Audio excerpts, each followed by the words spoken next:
Apresentar o pastor Walter Ravara é uma alegria muito grande.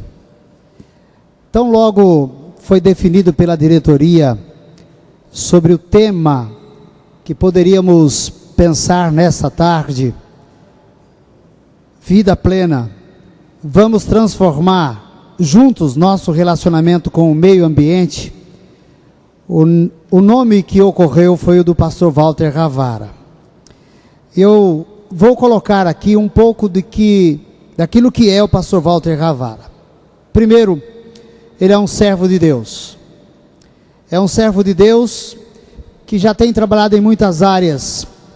Ele é publicitário, ele é autor de muitos artigos, palestrante na reunião da ONU com o tema família. Ele é casado com a irmã Alice, que está aqui presente. Ele tem um trabalho intenso como capelão. Eu creio que é um dos poucos que tem a formação com reconhecimento internacional como eco-capelão. Ele tem trabalhado com uma instituição que ele é presidente, o Instituto Gênesis 1:28. É uma organização com fins não econômicos, é uma organização para-eclesiástica. Esta organização tem trabalhado com alguns projetos que ele mesmo escreveu, como a idealização da Bíblia Ecobíblia. Ele tem trabalhado com o projeto Igreja Verde. Eu quero dizer que o trabalho maior dele nesse momento é trabalhar junto à sustentabilidade social, ambiental e espiritual por todo o Brasil. Temos a alegria de recebê-lo nesta tarde, na certeza de que Deus tem algo para nos falar nesta área tão importante. E como o irmão tem sido instrumento em outras ocasiões, estamos certos de que Deus usará também entre nós nessa tarde. A questão da ecologia, do meio ambiente, interfere na nossa vida de A a Z. Nós estamos inseridos num cenário onde nós somos só mais um ator, mais um. Não somos o ator, nós somos mais um ator. Então é importante que a gente possa, de fato, começar a entender isso e a começar a reagir e agir diante de um cenário que clama por nós. A nossa fome de poder, a nossa fome de vaidade, ela tem agredido, ela tem, de fato, batido de frente com o meio ambiente onde a gente vive, onde a gente busca essa qualidade de vida. Alarmar, às vezes, ao invés de ajudar, acaba criando mais confusão e um salve-se quem puder. Então a intenção aqui não é fazer terrorismo, não é fazer alarme, olha, vamos sair correndo, vamos fazer isso, vamos fazer aquilo, calma. Não é isso. Então alarmar, sair correndo, oba-oba, como eu vejo muita coisa acontecendo aí fora no nosso meio, não traz resultado. Mas também ficar indiferente com tudo isso que está acontecendo, pastor Valdo, eu consigo visualizar que é o mesmo que negligenciar a própria vida. Então a gente não pode ficar indiferente dessa situação. O que está acontecendo no mundo, o que está acontecendo é no quintal da nossa casa, é onde a gente trabalha, é onde a gente tem a nossa família, é onde a gente prega o evangelho, irmãos. Os membros que compõem as suas igrejas, as nossas igrejas, são pessoas que trabalham, são pessoas que dirigem seus carros, são pessoas que pagam aluguel, hipoteca, prestação, conta de água, de luz e um monte de coisas. Eles vivem o desemprego, eles vivem o baixo salário, o problema de saneamento, a saúde, a segurança. Todos nós vivemos isso. Nós não podemos passar de forma indiferente diante desse cenário, de maneira nenhuma. Então, eu olho para o Evangelho e vejo uma coisa interessante. Eu vejo que o Evangelho não é alarme e muito menos indiferença. O Evangelho é um chamado, irmãos. É um chamado à transformação de vida.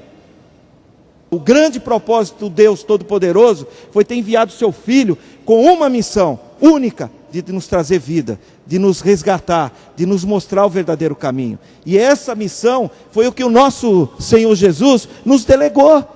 Eu conheço um Deus, meus irmãos, que Ele não precisa de mim nem de vocês para fazer nada. Mas esse Deus, Ele decidiu interagir comigo e com você. Ele quer ser nosso parceiro. Ele quer que sejamos parceiro dele. Ele quer que a gente impressione ele. Então não dá para ser insensível. Não dá. Veja só. Enquanto pregamos o reino de Deus, enquanto lutamos pela implantação do reino de Deus, pela evidência dos sinais do reino, nutramo-nos da esperança, na certeza de que esse sofrimento é fruto natural da postura que tomamos na vida com relação a Deus. A gente veio para uma maratona de troca de ideias. A gente veio para uma maratona onde a gente deve se equipar para poder realmente fazer a diferença, entender essa vontade de Deus. Devemos inspirar confiança e produzir aquilo que é próprio do quê? Do Evangelho. O que é próprio do Evangelho? Alegria de viver e alegria de esperar. Meio ambiente é tudo o que tem a ver com a vida de um ser ou de um grupo de seres vivos. Veja só, tudo o que tem a ver com a vida, sua manutenção e reprodução. Nesta definição estão o quê? Os elementos físicos, a terra, o ar, a água, o clima, os elementos vivos, as plantas, os animais, os homens, os elementos culturais, os hábitos, os costumes, o saber, a história de cada grupo, de cada comunidade e a maneira como estes elementos são tratados pela sociedade. Isso começa a desenhar o meio ambiente que você vive. Uma outra coisa, ou seja, como as atividades humanas interferem com este processo todo. Veja mais, compõe também o meio ambiente as interações destes elementos entre si e também entre eles e a atividade humana. Isso é meio ambiente. Outra coisa, assim entendido, o meio ambiente não diz respeito apenas ao meio natural. É errôneo pensar que meio ambiente é o Parque do Ibirapuera, é aqui o Jardim Zoológico, mas também as vilas, as cidades. O meio ambiente é construído pelos homens. Olha o que diz lá no dicionário Aurélio. Meio ambiente é aquilo que cerca e envolve os seres vivos ou as coisas. Percebe? Que é muito mais do que a gente imagina. A gente precisa, começar a olhar em volta. A gente precisa pregar o Evangelho, e pregar o Evangelho é andar em novidade de vida. Pregar o Evangelho, eu não posso andar sendo o mesmo Walter lá atrás. E espaços que a gente não ocupa, o mal vai lá e ocupa. Se a gente não ocupar as mídias, não ocupar os Twitter da vida, não ocupar, a rádio, a internet, a televisão, os meios de publicação impressa, escrita, o mal vai lá e vai ocupar. Foi criada uma possibilidade para que a gente pudesse realmente interagir com toda a criação do nosso Deus. Então não é para ficar assistindo, não é para ficar olhando. Deus confiou para mim e para você o que a gente deve fazer. Veja, esse relacionamento ele está baseado aonde? Na criatividade, que quer dizer o quê? Ser fecundo. Então o cara que é fecundo, quando você trabalha isso, você é criativo, você gera ideias, você gera ações, você põe a coisa para funcionar. Produção, irmãos, é multiplicar. Podíamos traduzir dessa forma. Veja, o controle, ter domínio, ter controle. Ter um controle que cresce, um controle que muda, um controle que se renova. Isso daqui é um verdadeiro relacionamento de interação e manutenção do ciclo de vida.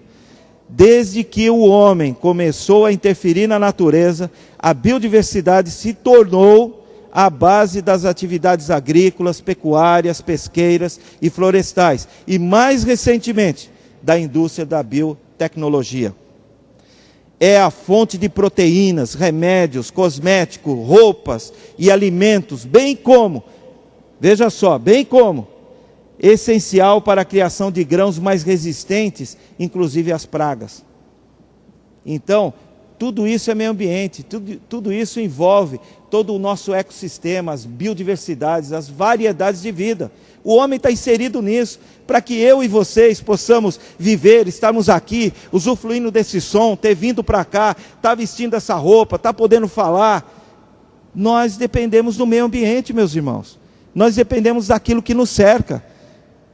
Então a gente precisa ficar atento com isso. Veja só, se quisermos proteger os serviços vitais resultantes dos ecossistemas, como alimento, água limpa, abrigos e remédio, deveremos aumentar os esforços para reduzir substancialmente a perda das biodiversidades. Se a minha vida hoje, como filho de Deus, como um cristão, um discípulo do Senhor, se ela não mirar, se ela não se respaldar na conduta divina, tem alguma coisa errada.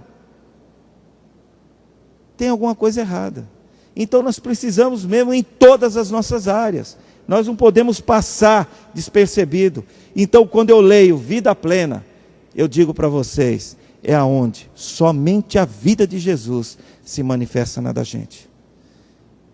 É onde somente a vida de Jesus se manifesta na gente. Então vida plena é isso. Vida plena, a palavra não ensina, não sou eu mais quem vivo, é Cristo que vive em mim. Ter a mente de Cristo, não é assim?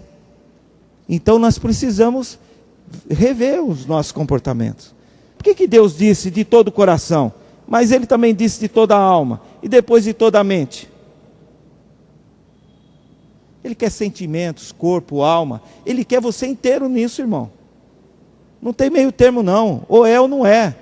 É trabalhando, é em casa, é na intimidade com a sua esposa, é na educação dos seus filhos, é pagando o funcionário, é recebendo do seu patrão, é cuidando, é dirigindo o seu carro, é interagindo com a